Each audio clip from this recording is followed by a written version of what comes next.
கிறிஸ்துவுக்குள் பிரியமானவர்களே, கர்த்தரும் இரட்சகருமாய் இயேசு கிறிஸ்துவின் ஈடி நாமத்தினாலே உங்கள் யாவருக்கும் என் அன்பின் வாழ்த்துக்களை தெரிவித்துள்ளேன். தேவன் அருளிய அப்பம் பிரேயர் மினிஸ்ட்ரி மூலியமாக உங்களோடு சந்திப்பதில் மிகுந்த மகிழ்ச்சி அடைகிறேன். தினம்தோறும் அதிகால வேளையிலே பரிசுத்த வேதத்திலிருந்து நாம் ஒரு பகுதியை தியானித்து நம்முடைய குடும்ப பாதுகாப்பிற்காக நாம் ஜெபித்து வருகிறோம். அதிகால வேளையிலே அபிஷேகங்களை பெற்றுக்கொள்ள, தேவனுடைய கிருபை பெற்றுக்கொள்ள புதிய நாளுக்காக இணைந்திருங்கள். இந்த அதிகால வேளையிலே நாம் ஒரு முக்கியமான பகுதியை நாம் தியானிக்க போகிறோம். 138 சங்கீதம் 7-8 ஆகிய வசனங்களிலே, நான் துன்பத்தின் நடுவில் நடந்தாலும் நீர் என்னை உயிர்ப்பிப்பீர், என் சத்துருக்களின் கோபத்துக்கு விரோதமாக உமது கையை நீட்டுவீர், உமது வலதுகரம் என்னை ரட்சிக்கும். கர்த்தர் எனக்காக யாவையும் செய்து முடிப்பார். கர்த்தாவே, உமது கிருபை என்றும் உள்ளது. உமது கரத்தின் கிரியைகளை நெகிழ விடாதிருப்பீராக. ஹல்லேலூயா. கிறிஸ்துவுக்குள் பிரியமானவர்களே, நான் துன்பத்தின் நடுவில் நடந்தாலும், தாவீதின் சங்கீதம் என்று எழுதப்பட்டிருக்கு. நம்முடைய வாழ்க்கையிலே துன்பத்தின் நடுவில் நடந்தாலும், அதிகாலவில் இணைந்திருக்கிறீங்க அப்படின்னா, எந்த சூழ்நிலை அந்த குடும்பத்தில் போய் ஒரு அரை மணி நேரம் உட்காந்து பேசினாதான் தெரியும். என் வீட்டில் எனக்கு இவ்வளோ பிரச்சனை இருக்கு அப்படிம்பாங்க. நார்மலாக காலையில் தூங்கி எழுந்துச்சு கேட்டால் நான் நல்லா இருக்கேன் அப்படிம்பாங்க. ஒரு அரை மணி நேரம் 1 மணி நேரம் கொஞ்சம் விசாரித்தா அந்த வீட்டில் எல்லா பிரச்சனையும் வெளியில் வரும்.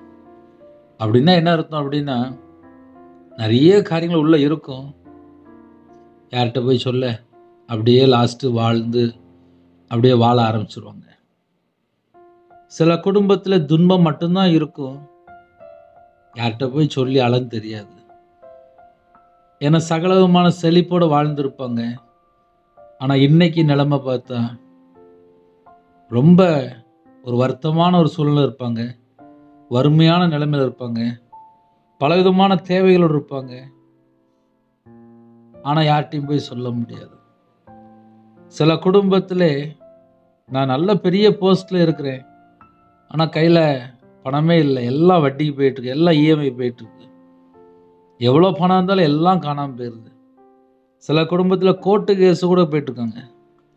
நான் துன்பத்தின் நடுவில் நடந்தாலும், ஒரு குடும்பம் எந்த சூழ்நிலை அப்படின்னு சொல்லி கேட்டால் அந்த வீட்டுக்குள்ளே போய் கேட்டால் மட்டும்தான் தெரியும். பிள்ளைகள் படித்து முடித்து வேலை இல்லாமல் இருக்கும்.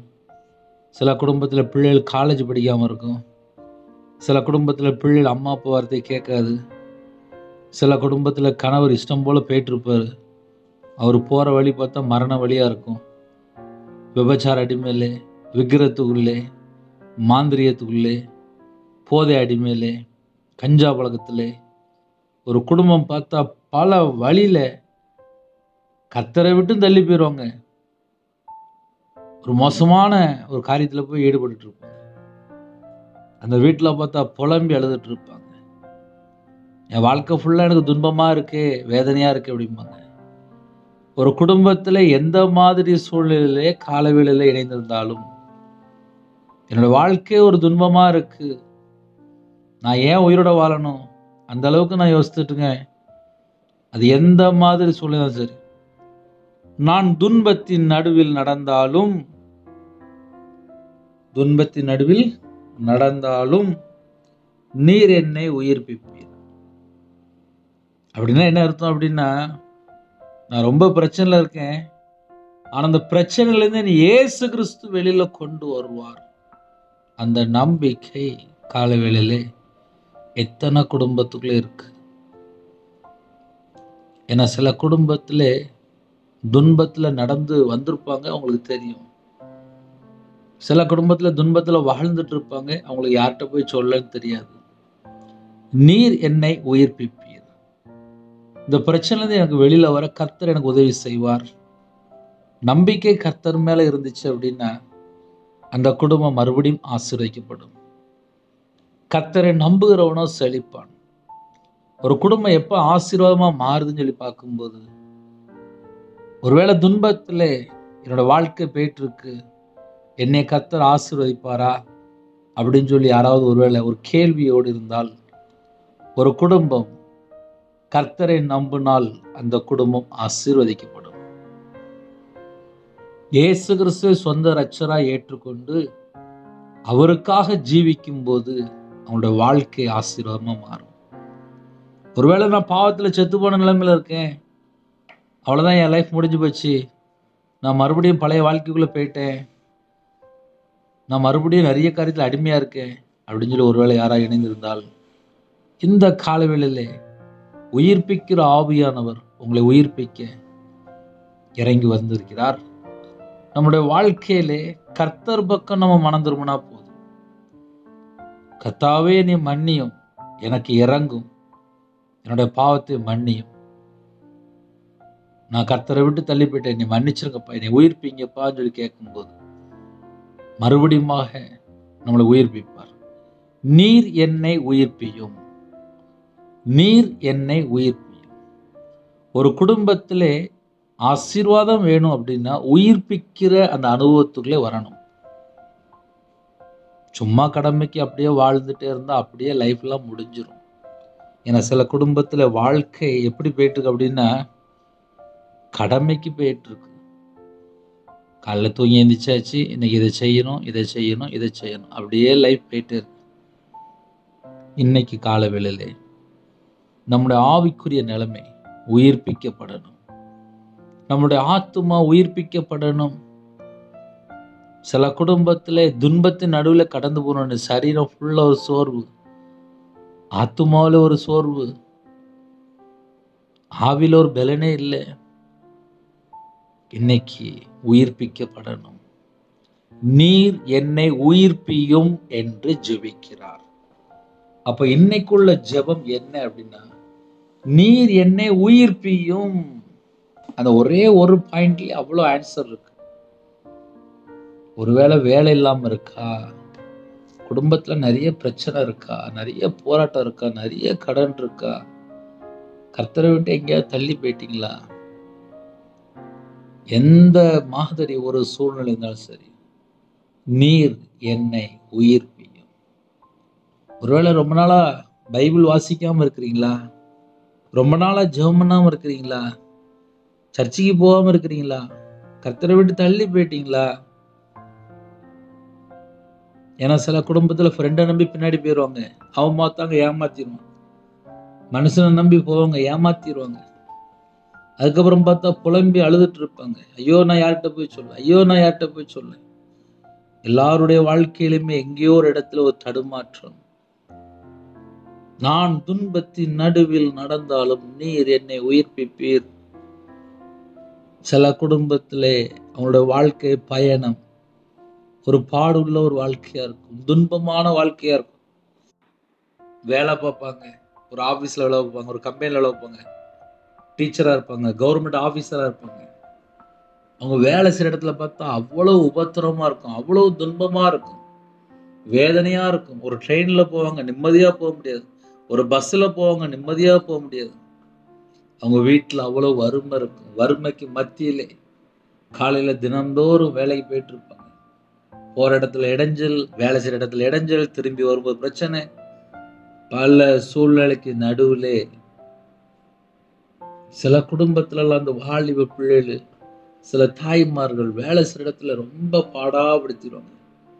நிம்மதியே இருக்காது, சம்பளமும் கம்மி, வீட்லயும் பிரச்சனை, வேலைக்கு போனா அங்கேயும் பிரச்சனை. அப்புறம் நைட்டு வீட்டுக்கு வந்து அதுக்கப்புறம் வீட்டுல சமையல் பண்ணி சாப்பிட்டு அவங்க வாழ்க்கை ஃபுல்லா பாடா போயிட்டு இருக்கும். சில வீட்டுல இருந்து மாமியார் இருப்பாங்க, அந்த குடும்பத்துல போனா அங்க ஒரு காரியம் சொல்லுவாங்க. வீட்டுல இருக்கிறத பார்த்தா 4 பேர் தான், ஆனா ஒற்றுமை இருக்காது, இறங்கி போக மாட்டாங்க. சில குடும்பத்துல நகை நிறைய போட்டு வந்துருவாங்க, அவங்க ஒரு விதமா இருப்பாங்க. இன்னொரு வீட்டுல கஷ்டப்பட்ட பிள்ளைய கல்யாணம் முடிச்சிருப்பாங்க, அந்த வீட்டுல போனா அங்க ஒரு துன்பம். ஒவ்வொரு இடத்துலயும் ஒவ்வொரு பிரச்சனை. சில குடும்பத்துல விதவையா இருப்பாங்க, சில குடும்பத்துல அவங்களுக்கு பின்னாடி பார்த்தா நிறைய துன்பம், ஒரு நிம்மதியா ஒரு வாழ்க்கை இருக்கு. வெளிநாட்டுல வேலை பார்க்கறாங்க, அங்க போனா அங்க ஒரு பிரச்சனை. போன இடத்துல உள்ள வேலை பிடிக்கல, வேலை அதிகமா வாங்குறாங்க, சம்பளம் கம்மி, குடும்பத்தை விட்டு தனியா வேலை பார்க்குறாங்க. அங்க போனதுக்கு அப்புறம் தான் அங்க ஒரு துன்பம், அங்க ஒரு பிரச்சனை, அங்க ஒரு பாடு. நான் துன்பத்தின் நடுவில் நடந்தாலும், காலவேளையிலே நம்ம இந்த வசனத்தை தியானிக்கும் போது நம்ம குடும்பத்துல எல்லாரும் கர்த்தருக்குள் எப்படி இருக்கிறோம்? நீர் என்னை உயிர்ப்பியும் என்று நம்ம ஜெபிக்கலாம். நம்முடைய ஆவிக்குரிய நிலைமை உயிர்ப்பிக்கப்படணும். ஏன்னா சில குடும்பத்துல ஆதியில உள்ள அன்புலாம் இப்ப இல்லை. கொரோனா நேரத்துல பண்ண ஜெபம் இப்ப நிறைய குடும்பத்துல இல்லை. கொரோனா நேரத்துல கையில பைபிள் எடுத்து வாசித்துட்டு இருந்தாங்க, குடும்பமா பாட்டு பிடிச்சு ஜெபம் பண்ணாங்க. இப்ப பார்த்தா அது இல்லை. கொரோனா நேரத்துல வீட்டுக்குள்ள எல்லாரும் ஒருமனப்பட்டு உட்காந்து பேசிட்டு இருந்தாங்க. கர்த்தரை குறித்து ஒரு பயம் இருந்துச்சு. இப்ப அது இல்லை. இப்ப வாழ்க்கையில துன்பம் இருக்கு, ஆனா கர்த்தரை குறித்து ஒரு பயம் இல்லை. அப்படின்னா என்ன அர்த்தம்? அப்படின்னா என் வாழ்க்கையில எனக்கு துன்பம் இருக்கு, ஆனா நான் கர்த்தரை குறித்து எப்படி பயப்படுறேன், கர்த்தர் எப்படிப்பட்டவர் என்பதை ருசித்து பார்க்கணுமா? இன்னைக்கு நம்ம சைடுல உள்ள பிரச்சனை மட்டும்தான் நம்ம யோசிச்சுக்கிட்டே இருப்போம். நம்முடைய ஆவிக்குரிய நிலைமை உயிர்ப்பிக்கப்படணும் அப்படின்னா எனக்கும் தேவனுக்கும் நடுவுலே தேவையில்லாத ஒரு சிந்தனையோ ஒரு யோசனையோ, இந்த பக்கத்து வீட்டு பிரச்சனையோ, இந்த குடும்ப பிரச்சனையோ, இல்ல வேலை செய்யற இடத்துல உள்ள பிரச்சனையோ, இதை மட்டுமே நம்ம 365 நாளும் யோசித்தால் நம்முடைய ஆவிக்குரிய வாழ்க்கை எப்பதான் நம்ம வளர முடியும்? ஒரு குடும்பத்துல எப்ப பிரச்சனை வரும்னு சொல்லி நல்லா பார்க்கும்போது தேவையில்லாம எங்கேயாவது சண்டை போட்டுருவாங்க, யாரையாவது பகைச்சுக்கிடுவாங்க, யாரு மேலேயாவது கசப்பு வச்சிருவாங்க, யாரையாவது தப்பா நினைச்சிருவாங்க. அதுக்கப்புறம் பார்த்தா புலம்பிட்டு இருப்பாங்க. நிறைய குடும்பத்துல இப்படிப்பட்ட காரியம் உண்டு. இந்த காலவேளையில் நம்முடைய ஆத்துமா உயிர்ப்பிக்கப்படணும்.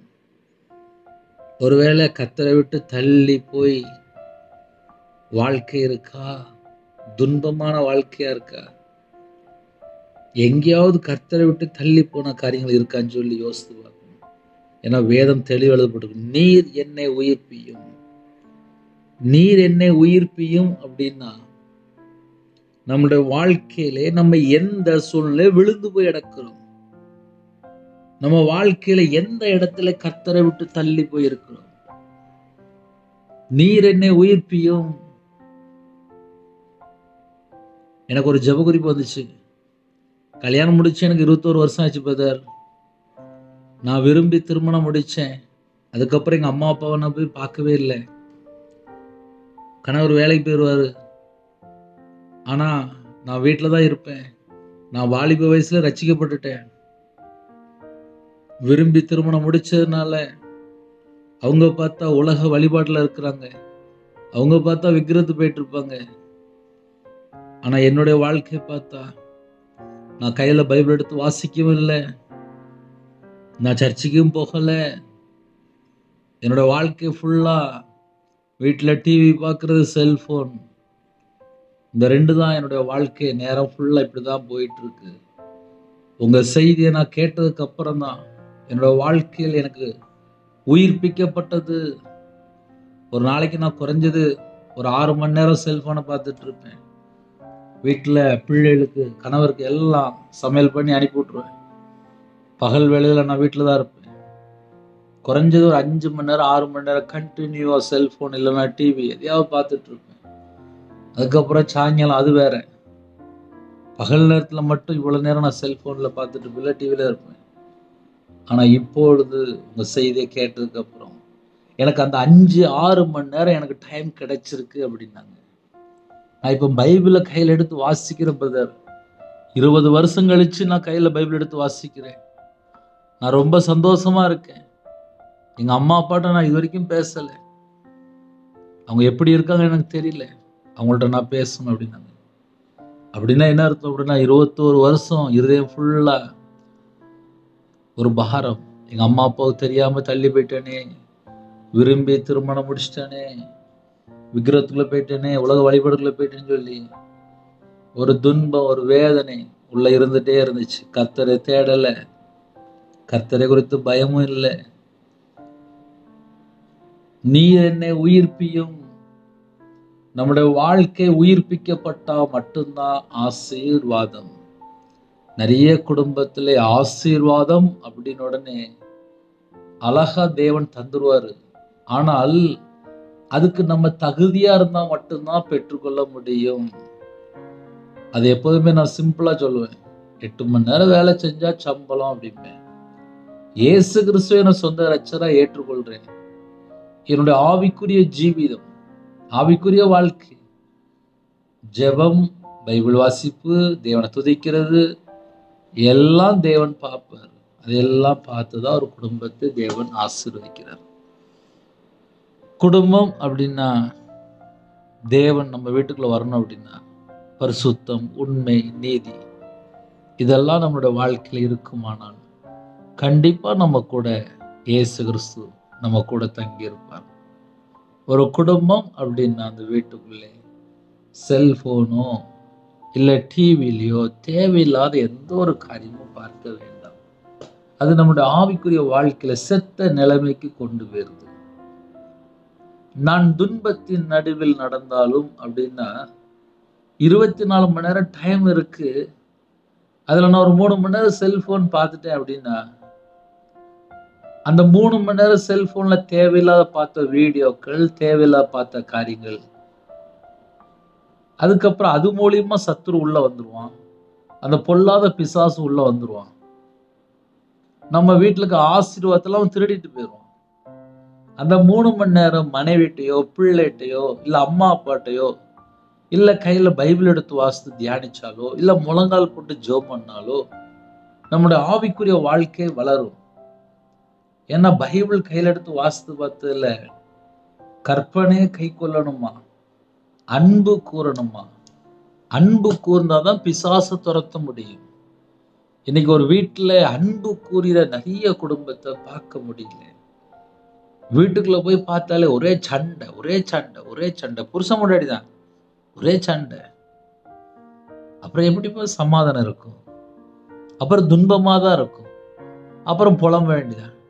நான் துன்பத்தின் நடுவில் நடந்தாலும். ஒரு மனுஷனுடைய வாழ்க்கையில துன்பம், பிரச்சனை எங்கேருந்து வருது? ஒரு சின்ன பேப்பர் எடுத்து எழுதினாலே கண்டுபிடிச்சிடலாம். காலையில 6 மணிக்கு எந்திரிக்கணும் அப்படின்னா 8 மணிக்கு எந்திரிச்சா 2 மணி நேரம் போச்சு. அந்த 2 மணி நேரம் எப்படி போச்சு அப்படின்னா நைட்டு லேட்டா தூங்கும்போது, காலையில சீக்கிரமா எந்திரிக்காம லேட்டா எந்திரிக்கும் போது 2 மணி நேரம் போச்சு. ஒரு மனுஷன் நைட்டு சீக்கிரமா படுத்து காலைல எந்திரிச்சா காலைல அழகா பைபிள் வாசித்து ஜெபம் பண்ணலாம், அழகா முழங்கால் போட்டு ஜெபம் பண்ணலாம். அப்ப துன்பம் எங்கேருந்து ஆரம்பிச்சு அப்படின்னா நைட்டு 2 மணி நேரம் செல்போன்லயோ இல்ல தேவையில்லாம தூங்காம படம் பார்த்தாலோ, நேரத்தை வேஸ்ட் பண்ணாலோ, அப்புறம் நைட்டு லேட்டா தூங்கி காலையில லேட்டா எழுந்திரிச்சு அப்புறம் அங்கேயே துன்பம் ஆரம்பிச்சு. அதனால துன்பம் எங்கேருந்து ஆரம்பிக்கும் அப்படின்னா காலையில சீக்கிரமா எழுந்திரிச்சு நம்ம வேலையை நம்ம செஞ்சா கண்டிப்பா ஆசீர்வாதம். முதலாவது தேவனுடைய ராஜ்யத்தையும் அவருடைய நீதியும் தேடுங்கள். நம்ம தேவனை தேடினா மட்டும்தான் உயிர்ப்பிக்கப்பட முடியும். ஏன்னா நிறைய குடும்பத்துல சோம்பேறி ஆயாச்சு. ஒரே சோம்பேறி. இஷ்டம் போல தூங்குறது, இஷ்டம் போல எந்திரிக்கிறது, இஷ்டம் போல போறது, இஷ்டம் போல வர்றது. ஏன்னா கையில பைபிள் எடுத்து வாசிக்கவே இல்லை. வீட்டுல மனைவி சொல்லி சொல்லி பார்ப்பா, பெத்த தாய் சொல்லி சொல்லி பார்ப்பாங்க, வீட்டுல அப்பா சொல்லி சொல்லி பார்ப்பாங்க, கேட்க மாட்டாங்க.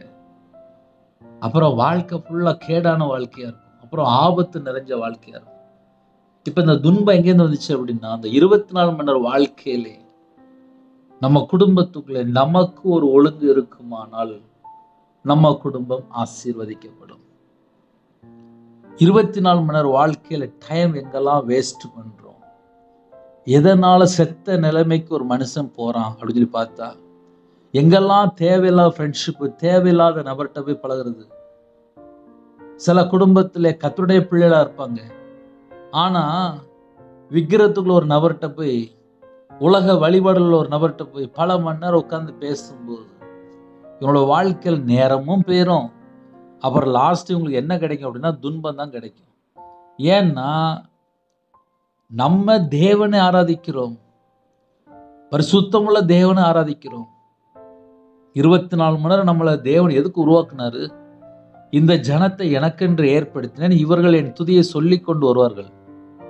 இந்த பூமியிலே வாழ்ற வாழ்க்கை நம்ம கர்த்தருக்காக வாழ்ந்தால் ஆசீர்வாதம். கர்த்தரை விட்டு தள்ளி போகும்போது ஒரு துன்பம் வந்துடும்.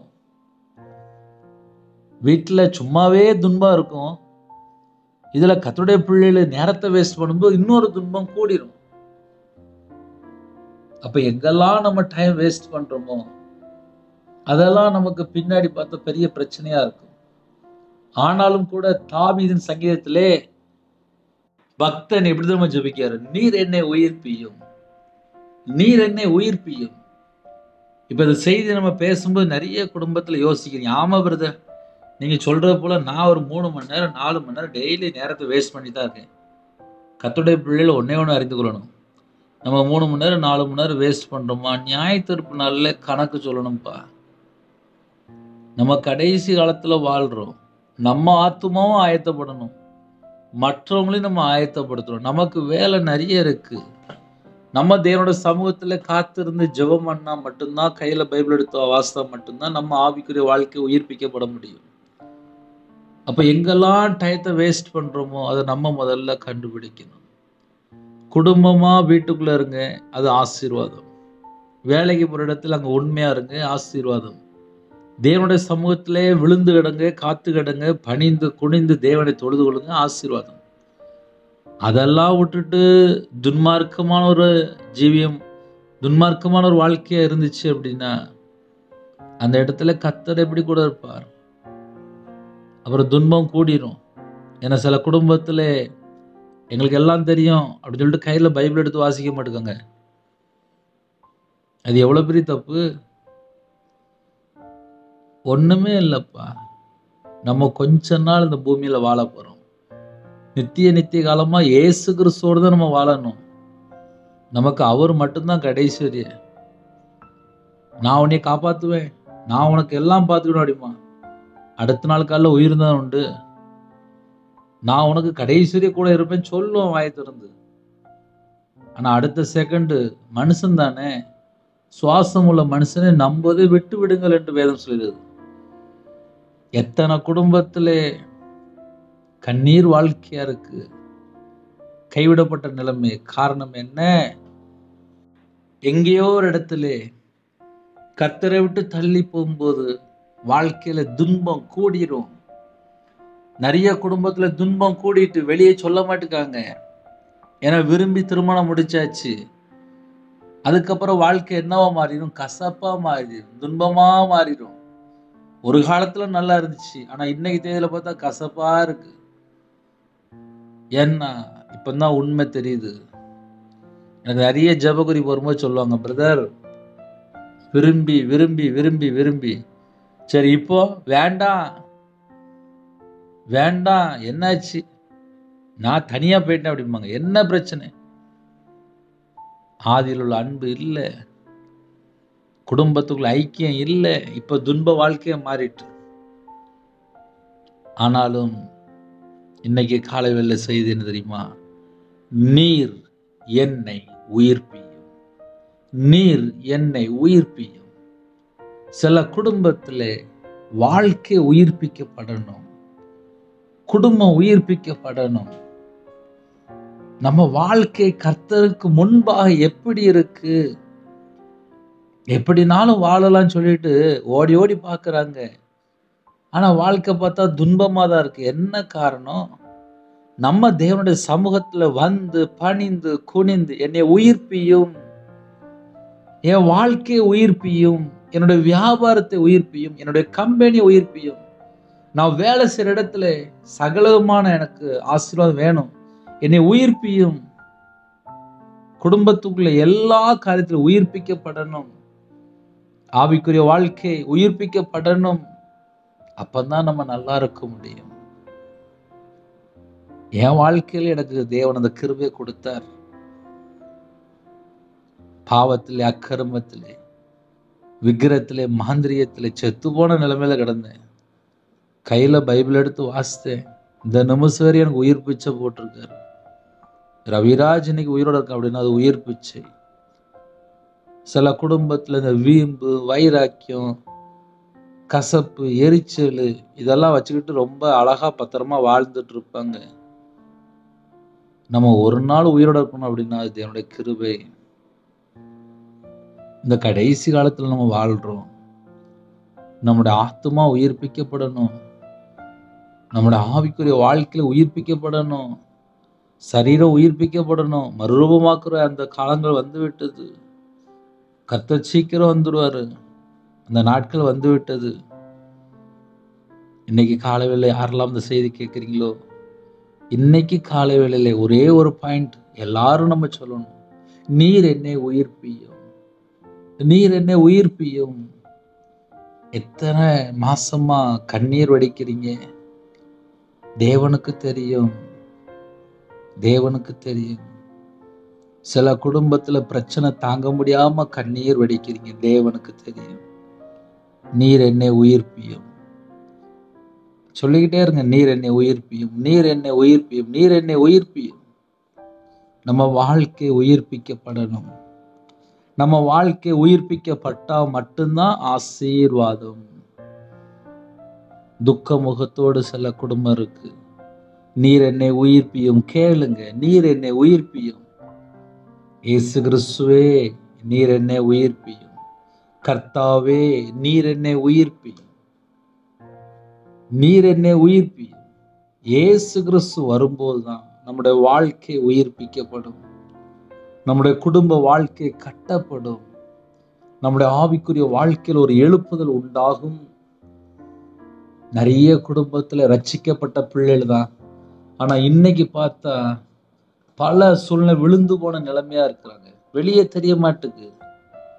கொயர்ல உள்ள பிள்ளை தான், மியூசிக் வாசிக்கிற பிள்ளை தான், ஞாயிற்றுக்கிழமை சர்ச்சில் இருக்கிற பிள்ளை தான்.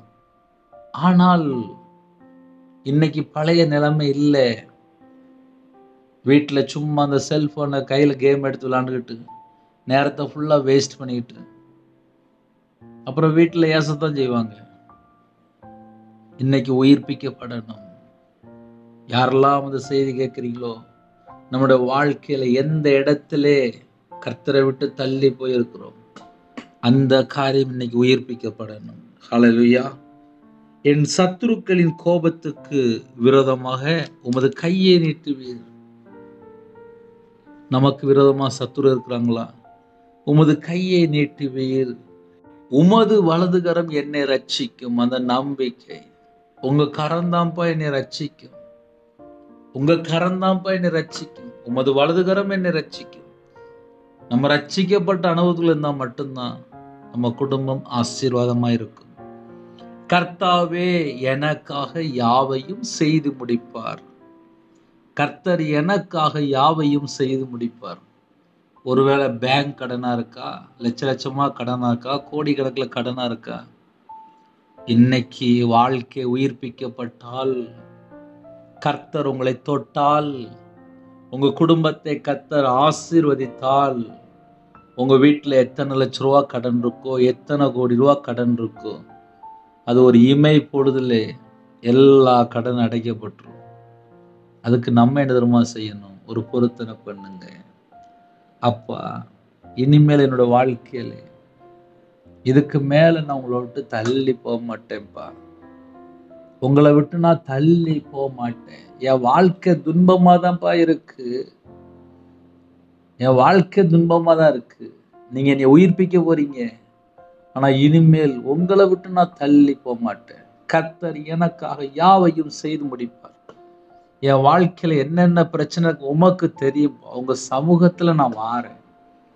தேவ பிரசன்னை இறங்கி வரும்போது உங்க வாழ்க்கையில சத்துரு எங்கெல்லாம் கிரியை செய்து கொண்டிருக்கான அந்த எல்லா கிரியைகளும் அழிக்கப்பட்டு விடும். நம்ம கேட்கணும், அப்பா உங்க வல்லமையினால என்னை நிரப்புங்க, பரிசுத்தாவினால் நிரப்புங்க, அக்கினி அபிஷேகத்தினால் என்னை நிரப்புங்க, மறுபடியும் வாழ்க்கை உயிர்ப்பிக்கப்படும் சொல்லி கேட்கணும். ஹல்லேலூயா. கர்த்தர் எனக்காக யாவையும் செய்து முடிப்பார்.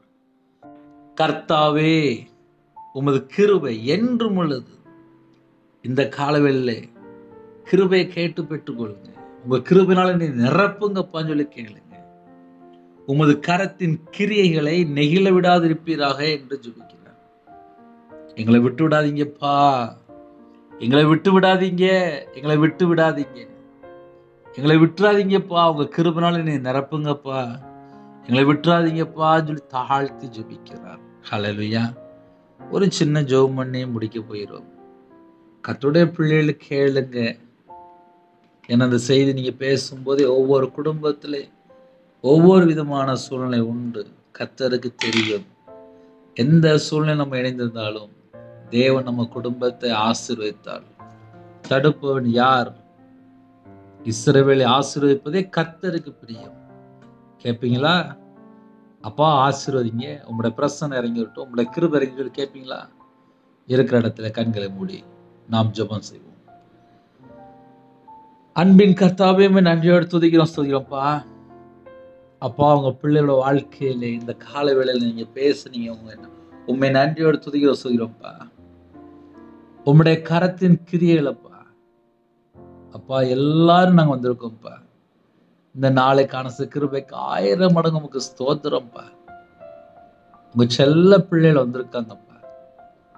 உங்க பிள்ளைகளோட வாழ்க்கையில எங்கெல்லாம் கர்த்தரை விட்டு தள்ளி போயிட்டாங்களோ அதெல்லாம் மன்னிச்சிருங்கப்பா, மன்னிச்சிருங்கப்பா, மன்னிச்சிருங்க, மன்னிச்சிருங்க, மன்னிச்சிருங்க. 24 மணி நேரத்துல எத்தனை மணி நேரம் டயத்தை வேஸ்ட் பண்றாங்களோ அந்த டயத்தெல்லாம் இனிமே வேஸ்ட் பண்ணக்கூடாதுப்பா. உங்க பிள்ளையோட வாழ்க்கையிலே உயிர்ப்பிக்கப்படட்டும். நீர் என்னை உயிர்ப்பியும் என்று ஜெபித்தது போல, தாவீது ராஜா ஜெபித்தது போல, கர்த்தருடைய பிள்ளைகள் யாரெல்லாம் இணைந்திருக்காங்களோ நாங்க எல்லாரும் ஒருமனப்பட்டு கேட்கிறோம். நீர் எங்களை உயிர்ப்பியும் அப்பா. இணைந்திருக்கிற குடும்பத்தை உயிர்ப்பியும், உயிர்ப்பியும். நான் துன்பத்தின் நடுவில் நடந்தாலும், எத்தனை குடும்பத்திலே அப்பா துன்பத்தின் நடுவில் நடக்கிறாங்களோ உமக்கு மட்டும்தான்ப்பா தெரியும். அவங்க எந்த சூழ்நிலையிலே அப்பா உபத்திரத்தோடு போறாங்க உமக்கு மட்டும்தான்ப்பா தெரியும். உங்க பாதப்படியிலே தாழ்த்திரப்பா. உங்க பிள்ளைகளோட வாழ்க்கையில உயிர்ப்பீங்க, உயிர்ப்பீங்கப்பா. அப்பா உயிர்ப்பீங்க, உயிர்ப்பீங்கப்பா. எந்த சூழ்நிலை இருந்தாலும் சரிப்பா, என்னுடைய பாவத்தை மன்னிச்சிருங்கப்பா.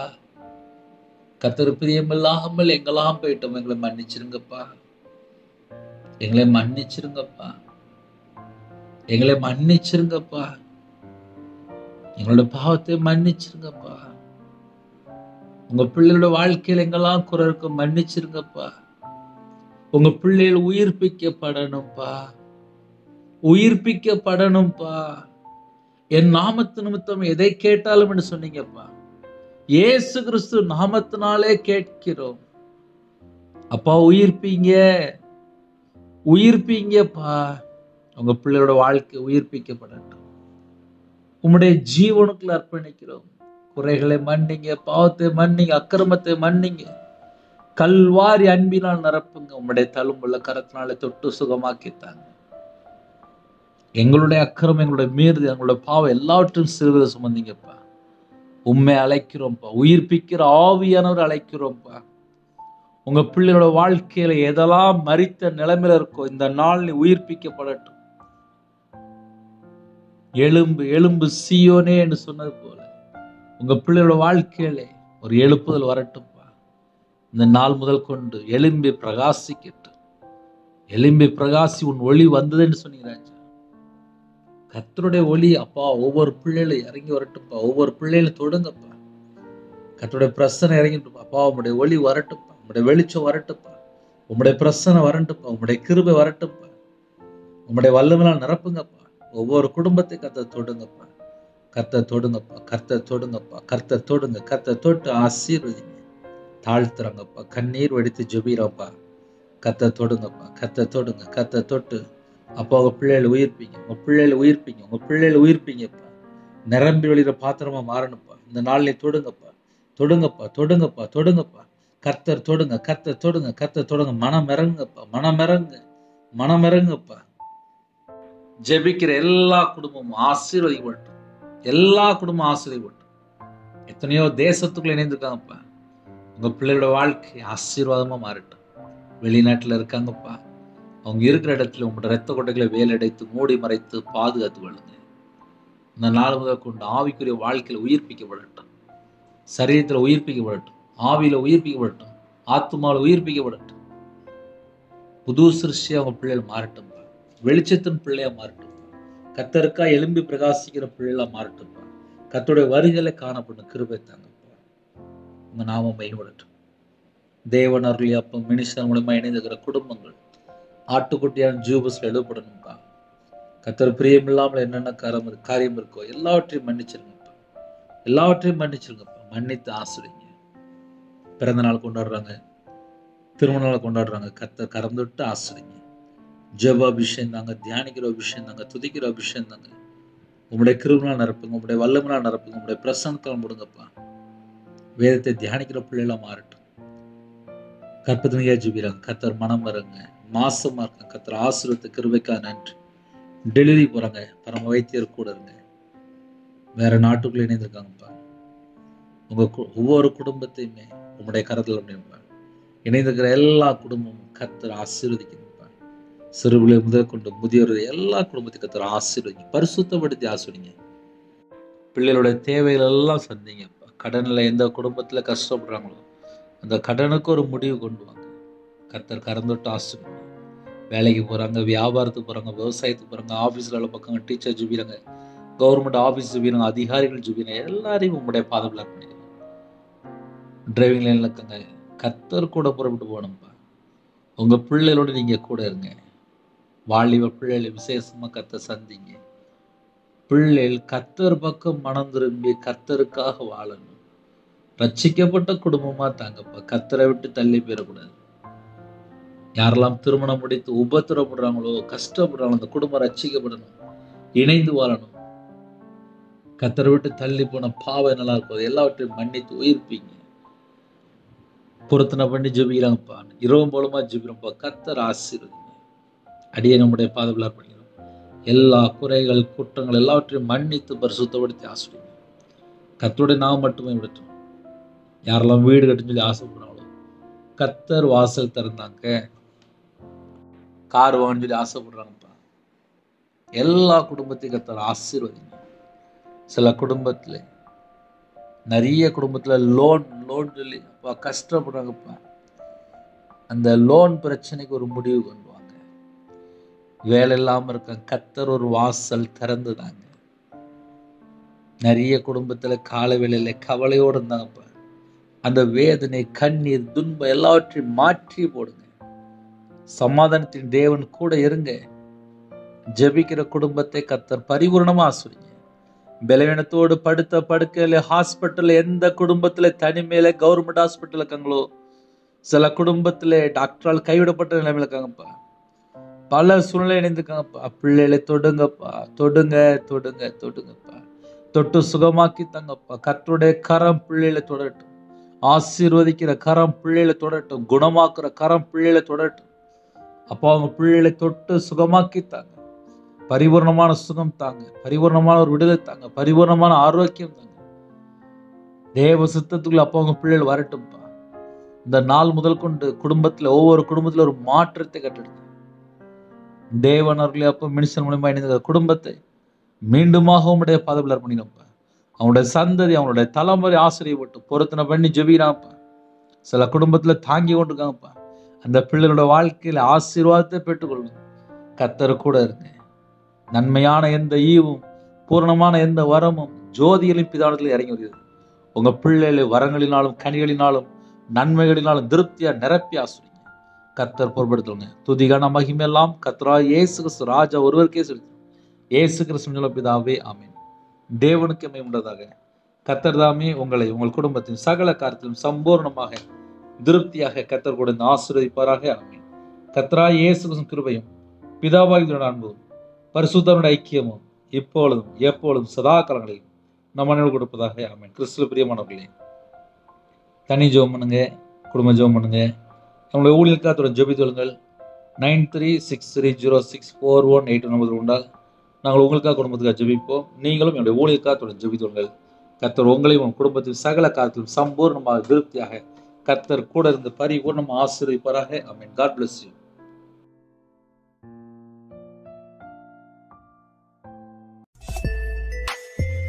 Thanks for watching. Please subscribe our channel. Click the like and share. Click the bell. God bless you.